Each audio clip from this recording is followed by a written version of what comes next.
sand turns into stone just by adding vinegar. Seriously? I watched one video after another. Every single one had a different formula, but somehow they all turned sand into stone. That has to be clickbait. So I wanted to know how much of this story is actually true. And that single question led me to a class of materials I had never even heard of before. Geopolymers. The deeper I dug, the clearer it became. The truth might not be as spectacular as the myths, but it's every bit as fascinating. Stay tuned, because in this video we're going back 2,000 years. Back to ancient Rome, back to a building material that still fascinates scientists today. You'll discover why some Roman structures are still standing after nearly 2 millennia, while many modern buildings begin to deteriorate after only a few decades. And at the end, I'll show you how you can recreate the basic principle yourself, to see how a soft mineral mixture can become an artificial stone. But before we start mixing anything, we first need to understand why this story exists in the first place, because it doesn't begin inside a laboratory. It begins somewhere millions of people visit every year. Imagine you're standing in the heart of Rome. Above you stretches an enormous dome, 141 feet across. No steel, no modern reinforcement, no computer simulations. And yet, the Pantheon has stood there for almost 2,000 years. Of course, the building has been restored over time, but its original structure still survives. How is that even possible?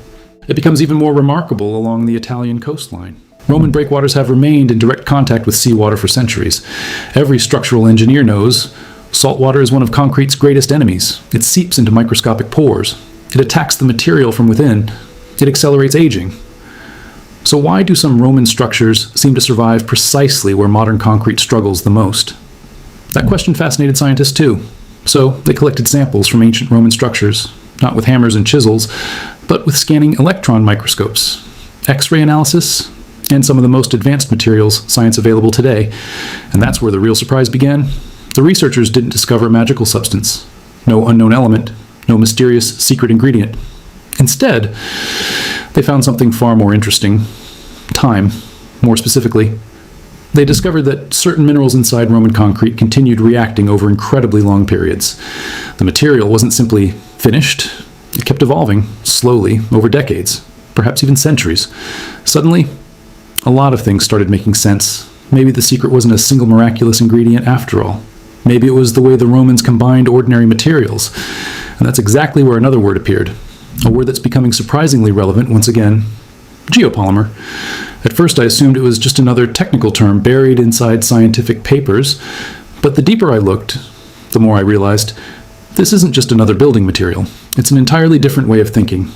Because almost everything we build today follows the same basic principle. We heat limestone to temperatures exceeding 1,400 degrees Celsius. We grind it into cement. We add water. And then we wait for chemistry to do the rest. It works remarkably well. That's exactly why Portland cement has become one of the most successful construction materials in human history. But success doesn't necessarily mean perfection. And that's where the story becomes truly interesting. The question materials scientists began asking was surprisingly simple. Does stone have to be formed exclusively that way? Imagine a box of Lego bricks. The pieces are scattered across the floor. On their own, they're just individual blocks. But once you connect them, something entirely new begins to take shape. That's a useful way to think about a geopolymer. Certain minerals contain compounds rich in silicon and aluminum. When they're combined with the right activating solution, those building blocks begin to reorganize, not randomly, but according to the laws of chemistry, a dense three-dimensional mineral network begins to form. It's not natural rock, but it's not ordinary concrete either. It's something in between, an artificial stone. And that's exactly why researchers are studying these materials today, especially in situations where conventional concrete begins to reach its limits. Fire-resistant components, chemical processing plants, specialized precast structures. Even the space industry is exploring whether similar principles could one day allow building materials to be produced directly from local rock, on the moon, for example. Or imagine something much closer to home. You're stranded in the desert, on a remote island, or facing some other unexpected disaster. You never really know. With the right knowledge, you could potentially create a reasonably durable shelter using materials that already exist around you. Suddenly, this no longer felt like an obscure chapter of archaeology. It felt like a glimpse into the future. Back to the YouTube videos that had started this entire journey. Something immediately stood out. The most interesting part wasn't the claim itself. It was the small piece of truth hidden inside it. Artificial stones with remarkable properties really do exist. They just aren't created by pouring household vinegar over a bucket of sand. The chemistry is far more sophisticated than that. And honestly, that makes it even more fascinating. Quartz sand is incredibly stable. That's exactly why so many beaches are made of it. It simply doesn't like to react. Household vinegar, on the other hand, is far too weak to transform ordinary sand into a high-performance construction material. The real key lies in materials known as aluminosilicates. One example is metakaolin. Another is certain types of volcanic ash. These materials provide the reactive building blocks needed to create the mineral network. The sand plays a completely different role. It forms the structural framework. At first, that sounds much less exciting than the stories you hear online. But this was exactly the moment that fascinated me, because suddenly I understood why researchers place so much emphasis on the exact recipe. It isn't about one magical ingredient, it's about getting the balance exactly right. Almost like baking. A great cake doesn't depend on one extraordinary ingredient. It depends on how everything works together. And that raised another question. If geopolymers really are so promising, why don't we see them everywhere? I have to admit, at first I expected a dramatic answer, a conspiracy, a hidden secret, something the world supposedly didn't want us to know. But the real explanation turned out to be much more interesting. Construction is one of the most conservative industries on Earth. And for good reason.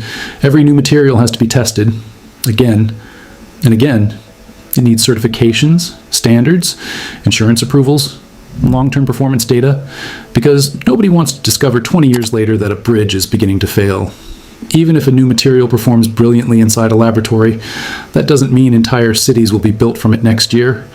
There's another reason that's easy to overlook. Our entire construction industry has been built around Portland cement. The factories, the mixing equipment, the engineering standards, the building codes, even the education of civil engineers. Changing all of that takes decades, not because new materials are bad, but because trust takes time. And that's exactly why you'll usually find geopolymers in research laboratories or highly specialized applications, rather than on the construction site down the street. But that left me with one final question. If I shouldn't build a skyscraper from this material, what would happen if I made a small geopolymer stone myself? There was only one way to find out. So, let's go. I'm going to show you. For a small test sample, you don't need any mysterious ingredients, but you do need the right ones. Fine quartz sand, metakaolin, sodium silicate solution, often called water glass, an appropriate alkaline activator, a silicone mold, or a simple wooden mold, and most importantly, safety glasses, protective gloves, and a little patience, because even though the finished result looks like stone, it begins as a surprisingly ordinary mixture, almost like thick cake batter. Honestly, it's a little disappointing at first. Nothing about it feels high-tech, no sparks, no dramatic chemical reaction, no smoke. I remember looking at the mixture and thinking, is that really it? But that's exactly when the most important part begins, not where you can see it, but on the molecular level. While the mixture appears to be doing absolutely nothing, a slow transformation is already taking place inside. Dissolved silicon and aluminum compounds begin connecting with one another, step by step.